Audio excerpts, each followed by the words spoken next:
Out of nowhere, my husband texted, "I don't love you anymore. I want a divorce." No warning, no explanation, just cold betrayal. He said to contact his lawyer, so I did. But the moment his lawyer heard my voice, he panicked, and then he started screaming. Before we continue, I would like to ask you to subscribe to the channel, turn on notifications, and leave a comment about where you are watching from. Let's go back to where it all began. I never thought my world could collapse with just a few words on a screen. It was a Tuesday morning. Nothing special about it. The coffee maker gurgled in the kitchen while I scrolled through emails at the dining table, still in my pajamas. That's when Noah's text came through. The little ping didn't prepare me for what followed. I remember blinking several times, sure I'd misread something. But no, there it was, cold and clinical, like instructions for assembling furniture rather than dismantling a decade of marriage. "Emily, I've decided to end our marriage. My lawyer will contact you with the details. Don't try to reach me. All communication should go through David Green from now on." Just like that. No warning signs I could recall. No big fights. No drifting apart that I'd noticed. Just a text message ending everything we'd built together since college. My hands started shaking so badly I had to put the phone down. The coffee in my mug rippled with each tremor. Was this some kind of sick joke? Noah had never been the pranking type, but this was too absurd to be real. I called him immediately. Straight to voicemail, again. Same result. I sent a flurry of messages ranging from confused to angry to pleading. Nothing. It was like he'd vanished, leaving only that digital goodbye behind. I remember walking around our apartment in a daze, touching things we'd chosen together, the blue throw pillows from our trip to Morocco, the framed photo from our honeymoon. Everything looked the same, yet everything had changed. How could he not even give me the dignity of an in-person conversation? By afternoon, I'd cycled through shock, denial, and had landed squarely in rage. I called his office only to be told by his secretary that Mr. Williams had taken an unexpected leave of absence. His friends claimed they hadn't heard from him. Even his sister sounded genuinely surprised when I called her in tears. That night, I slept on the couch because our bed felt too empty. Too much, like a monument to something that apparently no longer existed. I kept checking my phone, hoping for another message, an explanation, anything that would make sense of this nightmare. The next morning, I noticed he'd taken his passport from our safe. A quick check of our joint account showed a substantial withdrawal 2 days earlier. Whatever this was, Noah had planned it meticulously.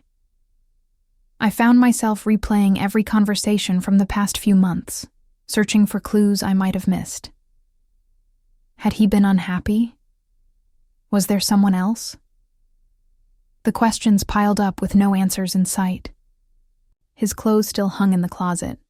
His favorite coffee mug sat in the dish rack. It was as if he'd stepped out of his life but left all the props behind. By day 3, the emotional numbness started setting in. I showered and dressed professionally for the first time since receiving the text. If Noah wanted to communicate through lawyers, then that's what we'd do. I'd get answers one way or another.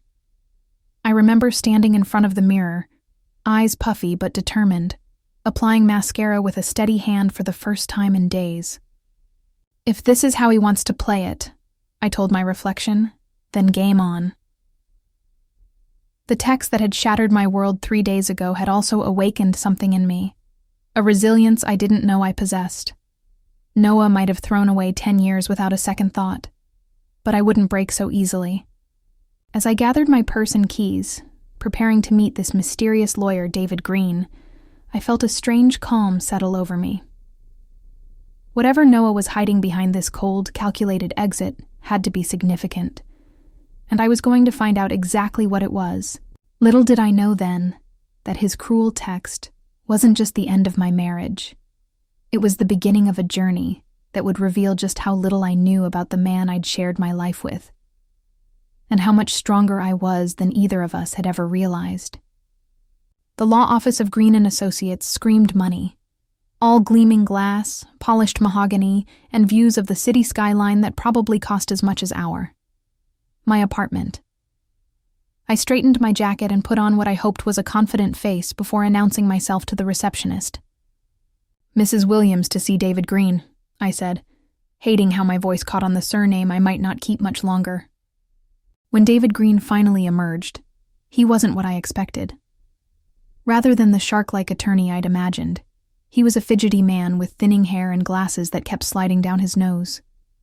He barely met my eyes when shaking my hand. "Mrs. Williams, please come in." His voice had a slight tremor. Interesting. This wasn't a man who seemed comfortable delivering the crushing news of divorce proceedings. His office was smaller than the impressive reception area had suggested, cluttered, with stacks of files and 3 half-empty coffee cups. He gestured for me to sit while shuffling papers around nervously.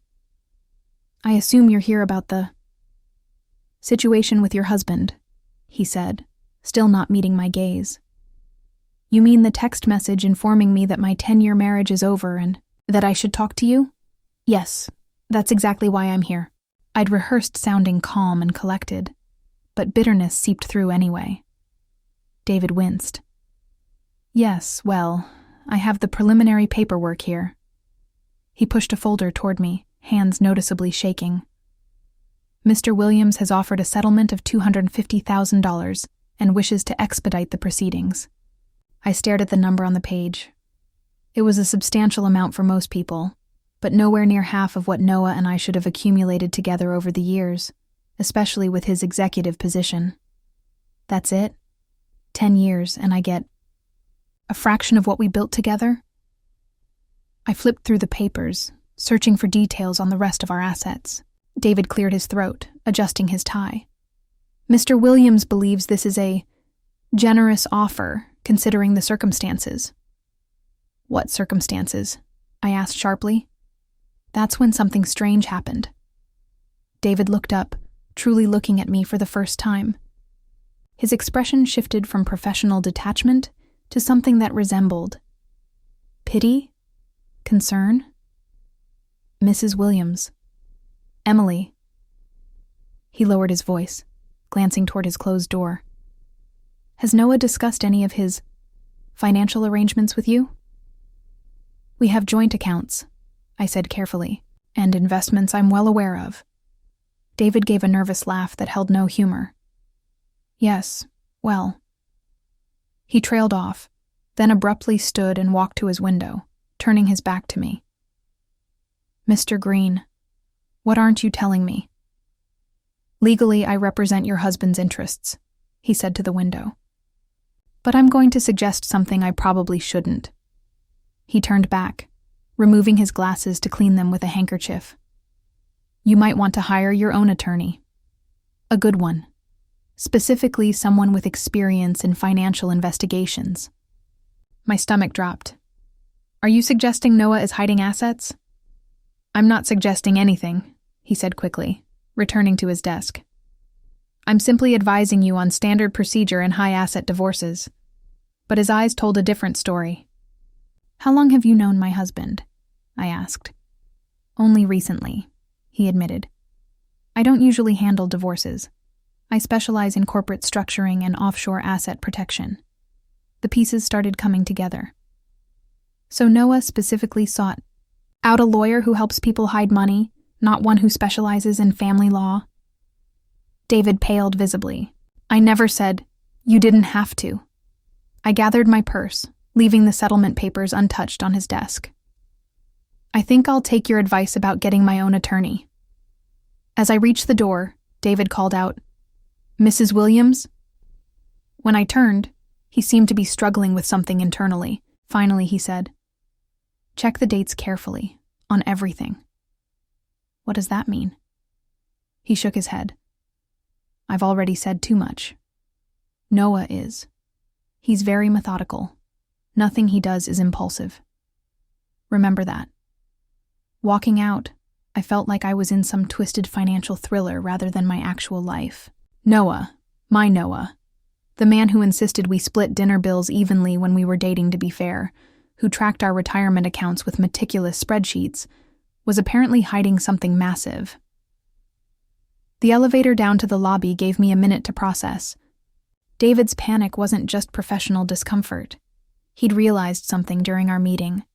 Perhaps that I wasn't the knowing, complicit wife he'd expected, but someone being deliberately kept in the dark.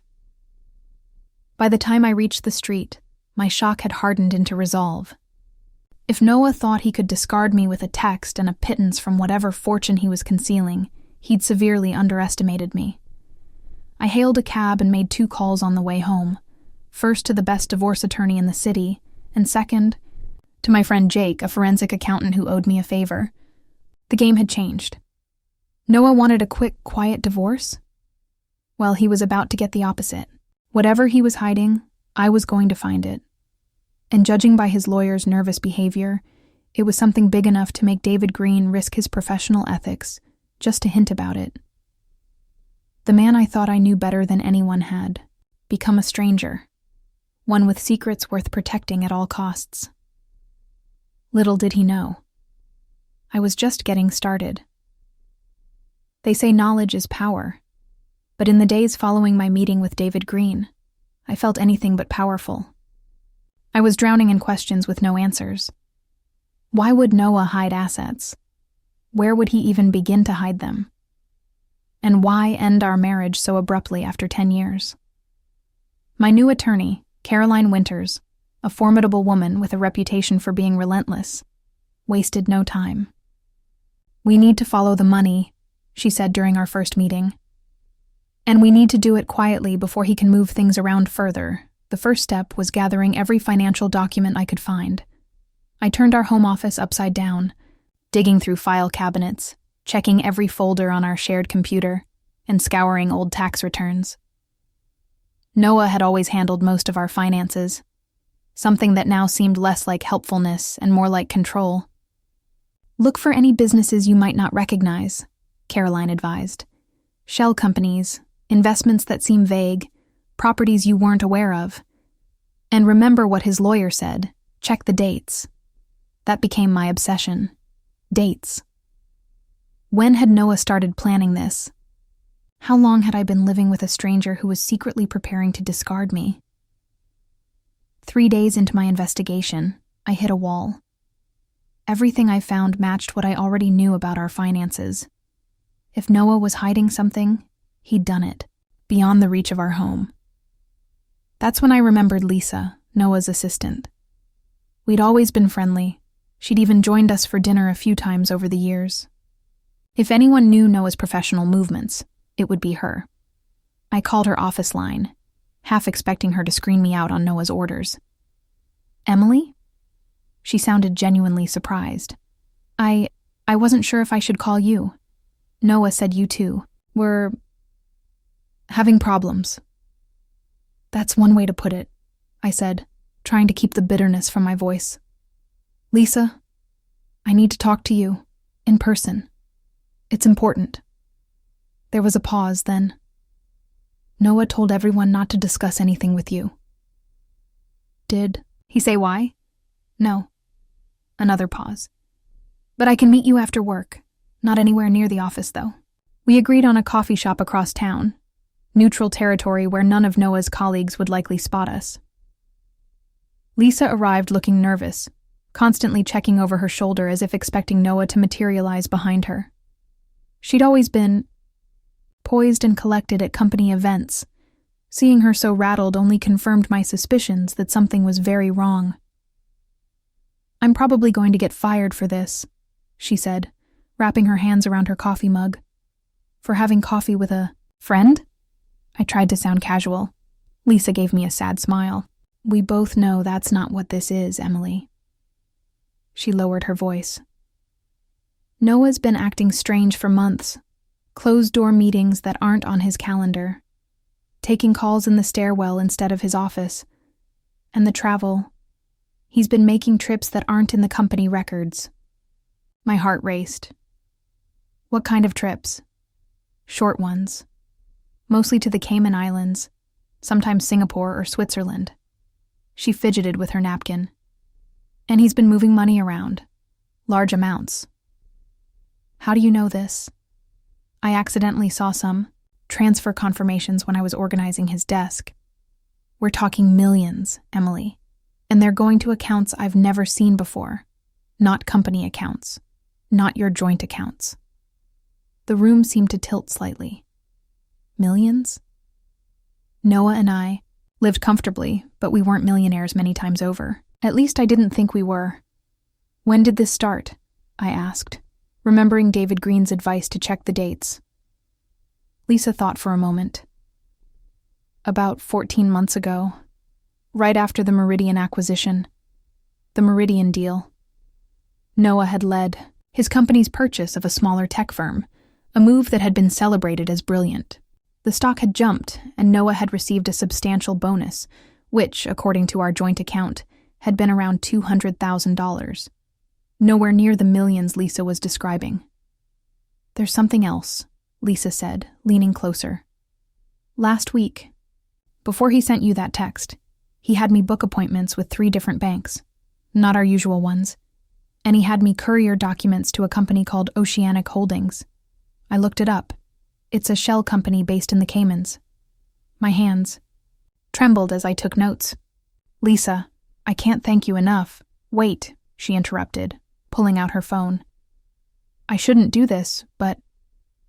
She swiped through her photos and showed me one of a document on Noah's desk.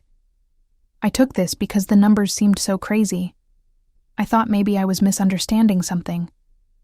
The photo showed a bank statement from an account I'd never seen before, in Noah's name only, with a balance of over $2 million. Can you send me that? I asked, my voice barely above a whisper. Lisa nodded, then checked her watch. I should go. Noah's scheduled to return from his business trip tomorrow. She made air quotes around the words. As she stood to leave, I caught her hand. Why are you helping me? You could lose your job. She looked me straight in the eyes. Because what he's doing isn't right, and because he's different now, colder, more calculating. Whatever's happening with the money, it's changed him. After Lisa left, I sat alone, staring at the photo she'd sent me. $2 million hidden from me. And according to her, there was more. Much more. That night, I couldn't sleep. I kept thinking about Noah's meticulous nature, his attention to detail. If he was hiding money, he wouldn't be careless enough to leave evidence lying around. The fact that Lisa had spotted anything at all meant either he was getting sloppy or the operation was too big to conceal completely. By morning, I had a plan. Caroline had mentioned financial forensics, following the paper trail. But I needed to start at the source, Noah's office. If I could access his work computer, his files, it was risky. If Noah caught me, he'd know I was onto him. But with him supposedly returning tomorrow, my window of opportunity was closing fast. I still had my key card to his building, a courtesy extended to executives' spouses for company events. And I knew the security guard, Ramon, who worked Sunday mornings. He'd always been friendly, unaware of my marital implosion. As I dressed in the outfit I typically wore to company functions, professional but not attention-grabbing, I realized how quickly I'd transformed from shocked, abandoned wife to determined investigator. Noah's betrayal hadn't just broken my heart, it had awakened something in me, a steely resolve I never knew I possessed. Time to find out who you really are, Noah, I whispered to his smiling face in our wedding photo as I grabbed my keys. And what you've been hiding from me. Getting into Noah's office was almost too easy. Ramon greeted me with his usual warm smile, not questioning why I was there on a Sunday. Left something in your husband's office, Mrs. Williams? He asked as he buzzed me through. Just some papers for an event we're hosting. I lied, hating how naturally the deception came. But then again, I wasn't the one who'd been living a double life. Noah's corner office stood silent and immaculate, just like the man himself. Everything had its place. Pens aligned perfectly on the desk, files stacked with military precision. I'd always admired his organization. Now it felt like evidence of his calculated nature. I started with his desk drawers, locked, of course. But years ago, Noah had shown me where he kept a spare key hidden behind the frame of our wedding photo. Ironic that the symbol of our union would now help me uncover his betrayal. The drawers yielded nothing unusual, which didn't surprise me. Noah wouldn't keep incriminating evidence in such an obvious place. His computer was my real target. I powered it up, heart pounding. Password protected, naturally. I tried our anniversary. Nothing. His birthday. Nothing. My birthday. A shot. In the dark. Also nothing. Then, on a hunch, I typed Meridian 0422, the company he'd acquired, and the date the deal closed. The screen unlocked. My hands trembled as I began searching through his files. Most contained normal business documents, spreadsheets, presentations, contracts. But then I found a folder labeled simply OH, Oceanic Holdings, the shell company Lisa had mentioned. Inside were transfer records, account numbers, and documents, in languages I didn't understand. The amounts made me dizzy. 3 million transferred last March, 2 million in June, another 4 just 2 months ago, all flowing into accounts I'd never seen before. I quickly connected my phone and began taking photos of everything. Then I spotted an email folder with the same OH label. The correspondence inside was mostly between Noah and someone named Marcus Brenner at a Swiss bank. Their exchanges were carefully worded, but the meaning was clear. Noah had been systematically moving assets offshore for over a year. One email made my blood run cold. Final transfers complete. Personal accounting documents purged as discussed. Ready to proceed with separation plan as per timeline. It was dated 3 weeks before he sent me that text. This wasn't an impulse. It wasn't even just about money. Noah had orchestrated everything. Building, hidden accounts, moving assets beyond my reach, and timing his exit for maximum advantage. As I photographed the last documents, I noticed another folder. Personal. Inside was a spreadsheet titled Net Worth. I opened it and felt like I'd been punched $8.6 million. That was the total at the bottom, spread across accounts in 3 different countries. Money that legally should be half mine, carefully hidden away where he thought I'd never find it. Where had it come from? Noah made a good salary, but nothing. That would explain this kind of wealth. The Meridian acquisition, something about it must have been more profitable for him personally than I'd been led to believe. I heard voices in the hallway and quickly shut down the computer, returning everything to its precise position. My heart hammered against my ribs as I slipped out a side door, nodding casually to a maintenance worker as I made my escape. In my car, I sat shaking for several minutes before I could even drive. The magnitude of Noah's deception was staggering. This wasn't just about divorcing me. It was about ensuring I never knew what he really had, that I'd accept a pittance while he walked away with millions. I drove straight to Caroline's house. This couldn't wait until Monday. Her eyebrows rose higher with each photo I showed her on my phone. This is... She trailed off, scrolling through the evidence. Criminal? I suggested. Potentially. It's certainly fraudulent in terms of marital assets. She looked up at me, her expression shifting from professional to something more personal. Emily, you realize what this means, right? This isn't just about hiding money from you. These transactions, the timing. Noah's been planning this for over a year. The full weight of it settled on me. For at least 14 months, while we were sleeping in the same bed, sharing meals, making plans. For the future, Noah had been meticulously plotting his exit. Every kiss, every "I love you," every shared moment had been a lie. So what do we do now? I asked, surprising myself with how steady my voice sounded. Caroline's smile was like a shark sensing blood. Now? Now we go on the offensive. He thinks you're in the dark, that you'll take his insulting settlement offer and disappear quietly. She tapped my phone screen. That gives us the advantage. He doesn't know that we know.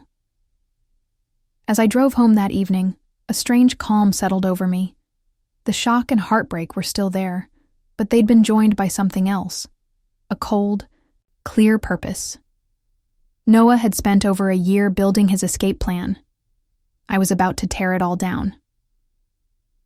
The next morning, I stood outside David Green's office building 30 minutes before they opened.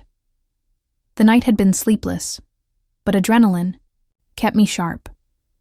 Caroline had coached me carefully on what to say and what not to say. Let him think you're still considering the settlement, she'd advised. We need time to file the emergency asset freeze before Noah realizes we've found his offshore accounts. When David's receptionist arrived, I was her first visitor. Her surprise at seeing me waiting suggested unscheduled meetings weren't common practice here. Mrs. Williams, do you have an appointment?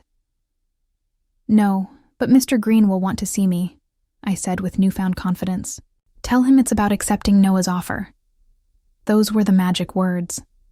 I was ushered into David's office before he'd even had his morning coffee. Emily, he said, adjusting his tie nervously. This is unexpected. I imagine it is. I sat, without waiting to be invited, placing my handbag carefully on my lap. Inside was my phone with all the evidence, though David didn't need to know that yet. I've been thinking about Noah's generous settlement offer. David brightened visibly. That's excellent. I can have the paperwork ready by... But before I sign anything, I interrupted smoothly. I have a few questions about the financial disclosures. His smile faltered. Everything is itemized in the agreement. Yes, the joint accounts, the house, the investments we made together. But I don't see any mention of Oceanic Holdings. I kept my voice casual, as if discussing the weather. David's face drained of color so quickly I worried he might faint. I don't know what you're... Or the accounts in Switzerland, the ones Marcus Brenner helped set up? Or perhaps we should discuss the $8.6 million Noah has spread across 3 countries. With each question, David seemed to shrink in his chair. Mrs. Williams, he stammered, these are serious allegations. They're not allegations, David. I leaned forward. They're facts. Facts I have documented evidence of. He reached for his water glass with a trembling hand.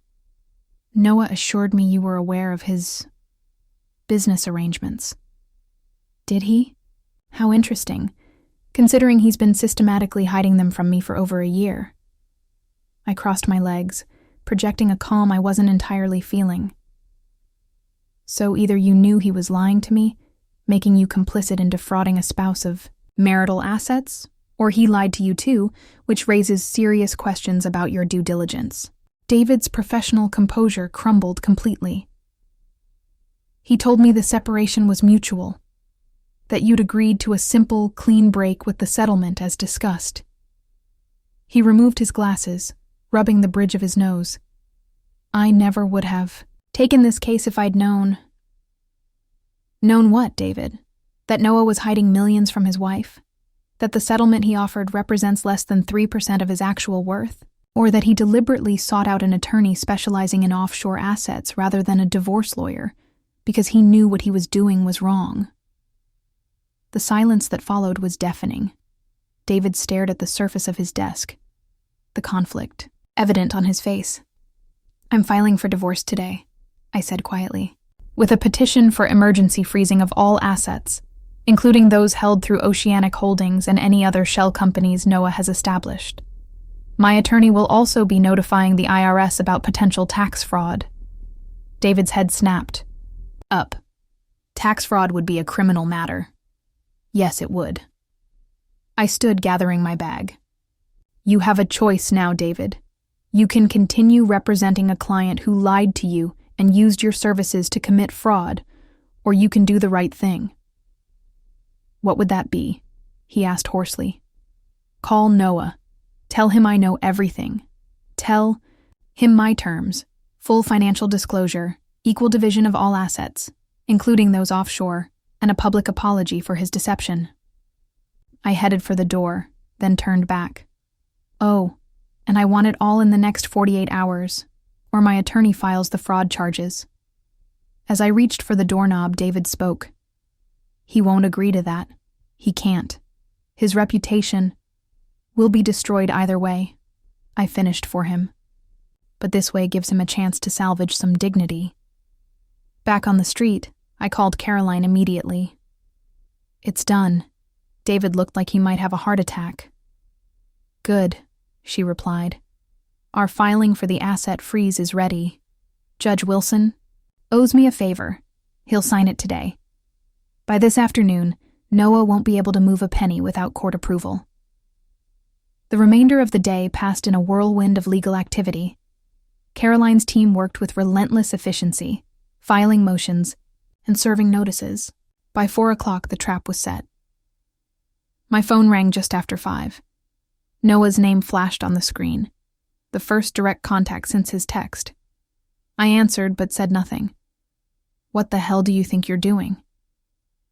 His voice, once so familiar, now sounded like a stranger's, cold with rage and something else. Fear. Hello, Noah, I replied calmly. I believe my attorney has made my position clear. You had no right to go through my private files. I laughed, the sound surprising even me. And you had no right to hide millions in marital assets. Guess we're both stepping outside the bounds of proper behavior. This will never hold up, he hissed. You'll get nothing. Actually, the emergency freeze is already in place. Your accounts, all of them, are locked. That includes the one in Singapore you thought I didn't know about. The silence on the other end told me I'd hit a nerve. He hadn't expected me to find that one. You have 48 hours, Noah. After that, it gets much, much worse. I ended the call. Before he could respond, my hand finally betraying a tremor. The first real battle had been joined, and I'd drawn first blood. But the war was just beginning, and Noah wouldn't surrender easily. Still, for the first time since receiving his text, I allowed myself to feel something like hope. He'd underestimated me, a mistake I was certain he was already beginning to regret. The 48 hours came and went. Noah's response arrived not in the form of agreement, but through a high-powered legal team that made David Green look like a small-town notary. Their strategy was clear from the start. Deny everything, claim business losses had reduced Noah's assets to almost nothing, and paint me as a vengeful wife manufacturing evidence. They're going scorched earth, Caroline warned as we reviewed their counterfiling. This is going to get ugly. The preliminary hearing was scheduled for a Wednesday morning. I spent the night before sick with anxiety, rehearsing my testimony until the words lost all meaning. This wasn't just about money anymore. It was about truth, about refusing to be erased. The courtroom was smaller than I'd imagined, wood-paneled and solemn. Noah sat across the aisle, immaculate in a charcoal suit that probably cost more than the settlement he'd offered me. He didn't look in my direction once. Judge Eleanor Reeves was a slender woman in her 60s with sharp eyes that missed nothing. She began by addressing Noah's attorney, a silver-haired man named Harrison Wells who exuded smugness. Mr. Wells, you filed a motion to dismiss the emergency asset freeze. On what grounds? Your Honor, Mrs. Williams' claims are based on illegally obtained information. She effectively broke into my client's computer and stole confidential business documents. Caroline was on her feet immediately. Your Honor, Mrs. Williams accessed a shared marital resource, a computer in a workplace where she was authorized to be. More importantly, the documents she found reveal systematic fraud. Judge Reeves studied both attorneys. I'm more concerned with the substance of these allegations than how they came to light. Mr. Williams, according to these filings, you declared assets of approximately $1.2 million in your initial divorce disclosure. Yet Mrs. Williams has provided evidence suggesting your worth exceeds $8 million. That's a significant discrepancy. Noah leaned toward his attorney, whispering urgently. Wells cleared his throat. Your Honor, my client's business ventures have experienced substantial losses since those documents were created. The numbers Mrs. Williams discovered were projections, not actual holdings. Caroline smiled, the kind of smile that made me glad. She was on my side. Interesting theory, Your Honor. Perhaps Mr. Williams can explain these bank statements from last week, showing balances matching almost exactly what we've claimed. She handed a folder to the clerk, who passed it to the judge. Noah's face tightened as Judge Reeves reviewed the documents. And how did you obtain these, Ms. Winters? The judge asked. Through legitimate discovery processes, Your Honor. Once the emergency freeze was in place, we were able to submit formal requests to these institutions. They were quite cooperative, especially given the potential for being implicated in asset concealment. The judge turned her attention to Noah directly. Mr. Williams, did you disclose these accounts in your financial affidavit? Noah finally spoke, his voice controlled but tight. Those accounts represent business holdings, Your Honor, not personal assets. Business holdings in your name only, transferred from joint accounts without Mrs. Williams' knowledge, Caroline countered. And coincidentally moved offshore just as you began planning your divorce. Speculation, Wells objected. Is it? Caroline produced another document. This email from Mr. Williams to his banker, dated 13 months ago, specifically mentions moving assets in preparation for marital separation. That was nearly a year before Mrs. Williams was informed of any intention to divorce. A murmur ran through the courtroom. I watched Noah's confident facade crack slightly, revealing the fury beneath. He hadn't expected me to find that email. It had been buried deep in his deleted items folder. Judge Reeves studied Noah over her reading glasses. Mr. Williams, these are serious allegations. If you've deliberately concealed assets— I've concealed nothing that wasn't mine to control, Noah interrupted, earning a sharp look from both his attorney and the judge. Everything acquired during your marriage is considered marital property. In this state, Judge Reeves reminded him coolly, including business profits, regardless of how creatively they're sheltered. The next 3 hours were a blur of technical testimony about banking regulations, transfer records, and tax implications. Financial experts from both sides argued over valuations and ownership structures. But the turning point came when Caroline called her final witness, Marcus Brenner. The Swiss banker entered looking uncomfortable, and Noah visibly paled at the sight of him.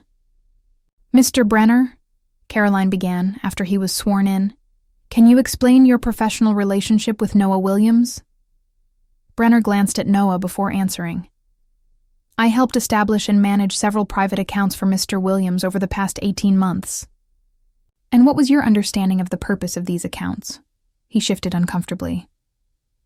Mr. Williams expressed concern about protecting his assets in anticipation of a divorce.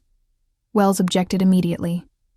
Hearsay, Mr. Brenner is testifying, to direct conversations he had with the defendant, Caroline countered. That's not hearsay, Your Honor. Judge Reeves agreed, and Brenner continued, detailing how Noah had specifically structured his accounts to be difficult to trace. By the time his testimony concluded, the courtroom had fallen into a stunned silence. When Judge Reeves finally spoke, her voice was measured, but held unmistakable anger. I've seen many divorce cases in my time on this bench. I've seen acrimony, bitterness, even hatred. But what I've not often seen is this level of calculated financial deception. She looked directly at Noah. Mr. Williams, not only will the asset freeze remain in place, but I'm referring this matter for potential criminal investigation regarding tax fraud. Additionally, given the evidence of deliberate asset concealment, I'm inclined to award Mrs. Williams punitive damages beyond the equal division of marital property. Noah's face had gone from pale to ashen. This wasn't just about money anymore. His career, his reputation, possibly even his freedom were now at stake. As we left the courtroom, Caroline squeezed my hand. Round one to us, she whispered. And I don't think there will need to be a round 2. His lawyers will be pushing him to settle now. And on our terms. Looking back at Noah, still conferring urgently with his attorneys, I felt no triumph, only a profound sadness for what could have been, mixed with steely resolve about what would be. The man I had loved was gone, perhaps had never truly existed. But in his place, I was discovering a strength in myself I never knew I possessed. The settlement offer arrived 3 days after the hearing, a complete capitulation delivered by a different attorney. Harrison Wells had apparently withdrawn from the case, unwilling to associate himself further with Noah's sinking ship. "He's giving you everything," Caroline said, sliding the paperwork across her desk. "Full disclosure of all assets, equal division of everything, including his precious offshore accounts. And he's covering all legal fees." I scanned the document, unable to quite believe it. Why the sudden surrender? Caroline's smile was knowing. Marcus Brenner wasn't just testifying about Noah's accounts. After court, he had a long meeting with the Financial Crimes Division of the FBI. Apparently, some of Noah's transactions raised red flags beyond just hiding money from you. The implications sank in slowly. Are you saying Noah might have been involved in something illegal?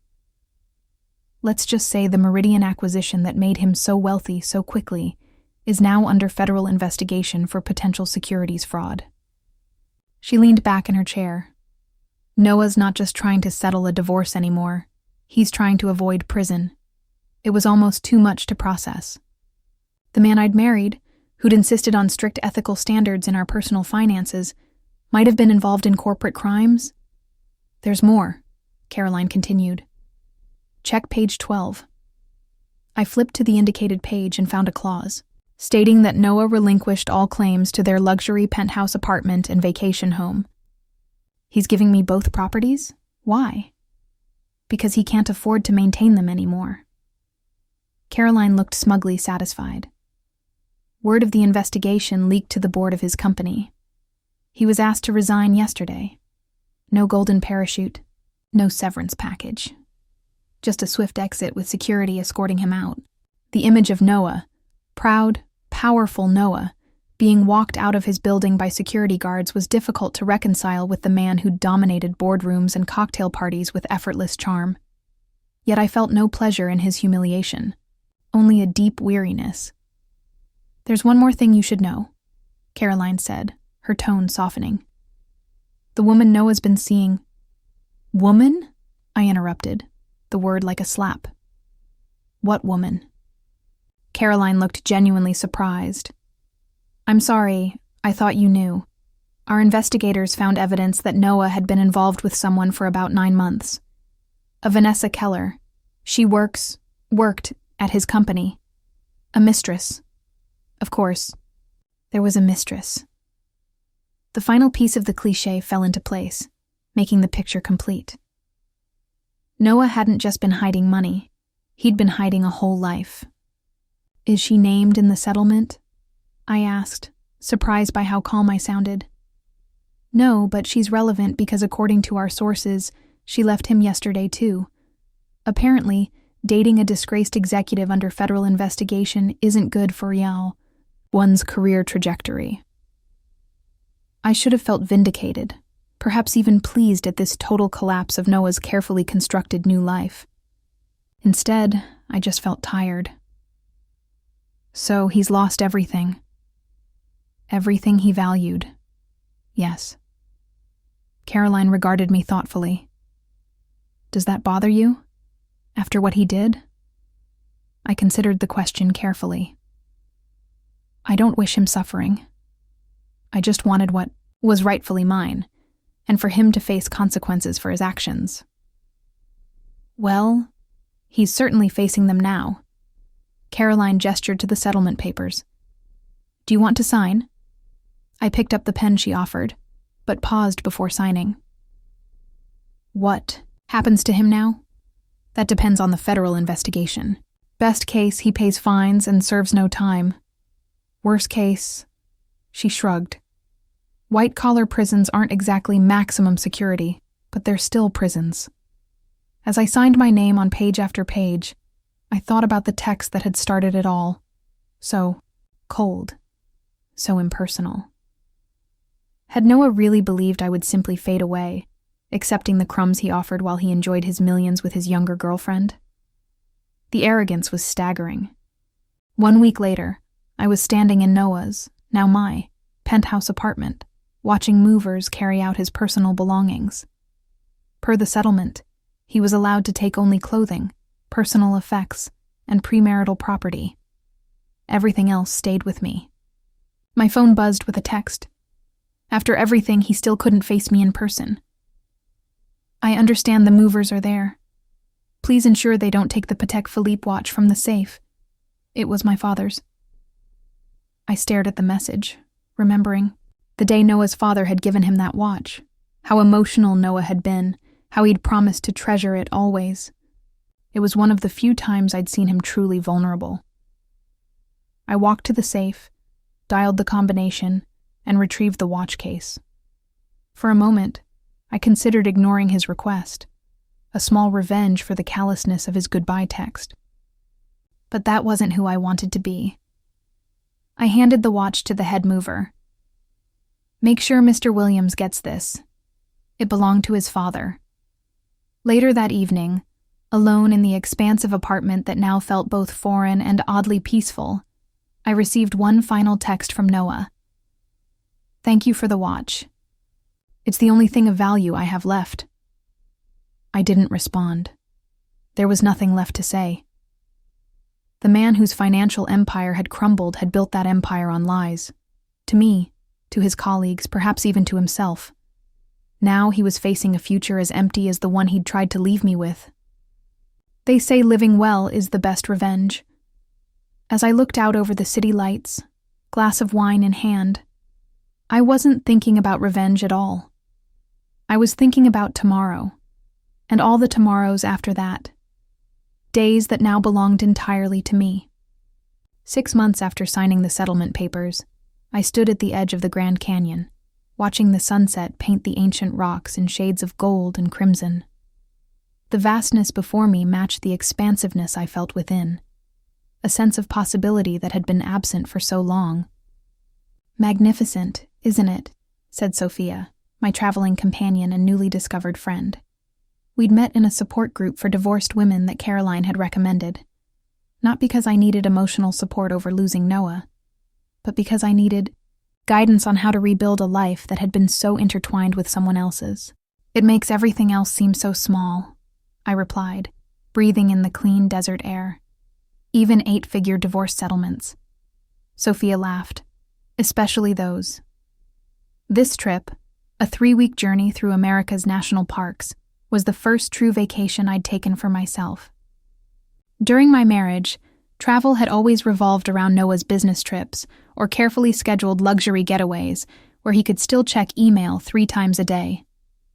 This unstructured adventure, with no itinerary beyond head west and see what calls to you, would have driven him to distraction.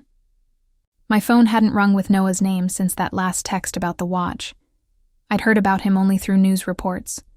The SEC investigation, the charges filed, the eventual plea deal that kept him out of prison, but left him with community service, substantial fines, and professional disgrace. The man who had once commanded boardrooms was now prohibited from serving as an officer in any publicly traded company. I'd blocked his number after reading that final text. Not out of anger, but because that chapter of my story was finished. Whatever happened to Noah now, redemption, further downfall, or something in between, it was no longer part of my narrative. The financial freedom from the settlement had given me choices I'd never imagined. The first decision had been whether to keep the penthouse. Despite its stunning views and luxurious amenities, I'd ultimately sold it. Too many memories haunted those rooms, and the place had always felt more like a showcase than a home. Instead, I'd purchased a charming brownstone in a vibrant neighborhood, with a garden that was already becoming my passion. After years of Noah insisting on minimalist design with nothing out of place, my new home was comfortably eclectic, filled with colors and textures that pleased me. The greatest change, however, wasn't in my surroundings. but in myself. The woman, who had been so devastated by a callous text message, had discovered reservoirs of strength, determination, and resilience she never knew existed. "Have you decided about the foundation?" Sophia asked as we walked back to our rental car. The Emily Williams Foundation for Financial Literacy was my newest project, using a portion of my settlement to fund educational programs teaching women to understand and control their financial lives. The irony wasn't lost on me that my own financial ignorance had nearly cost me everything. "The paperwork's being finalized now," I said. "First classes start next month." Caroline had introduced me to several of her clients who had stories similar to mine, women who had trusted their husbands completely with financial matters, only to discover deception during divorce. Some had been lucky enough to uncover the truth, as I had. Others hadn't been so fortunate. "You're going to help a lot of women," Sophia said, squeezing my arm. That evening, as we sat around a campfire at our glamping site, drinking wine and sharing stories with fellow travelers, my phone chimed with an email notification. It was from Jake, the forensic accountant who had helped unravel Noah's financial web. "Thought you might want to know. The last of the offshore accounts has been fully transferred to your name. Every penny accounted for, every I dotted and T crossed. Congratulations, Emily. You won." I stared at the message, realizing it truly was over. The legal battles, the financial investigations, the constant tension of waiting for the other shoe to drop, all finished. I was officially free, not just emotionally, but financially and legally as well. One of our camping neighbors, a retired professor named Martin, noticed my expression. "Good news or bad news?" he asked. "Closure," I replied. "The best kind of news." Later, as the fire died down and most of the group headed to their tents, I stayed behind, watching the embers glow. I thought about the woman I'd been a year ago, devastated by betrayal, frightened of the future, unsure of her own strength. That woman seemed like a stranger now. In the morning, I'd wake up to another day of adventure, another opportunity to discover something new about the world and myself. I'd continue building my foundation, helping other women find the financial independence that was their right. I'd nurture friendships that were based on genuine connection, rather than social advantage, and I'd never again define myself through someone else's eyes or measure my worth by someone else's standards. Noah's cruelty had been a gift in disguise. In trying to leave me with nothing, he had forced me to discover everything I was capable of. The text that was meant to end me had instead been the beginning of a life more authentic and fulfilling than I'd ever imagined possible. As I finally headed to my tent, the stars brilliant in the desert sky above me, I felt a profound gratitude. Not for the money, though that security was certainly welcome, but for the freedom to write my own story. The last chapter had ended. But the book was just getting good.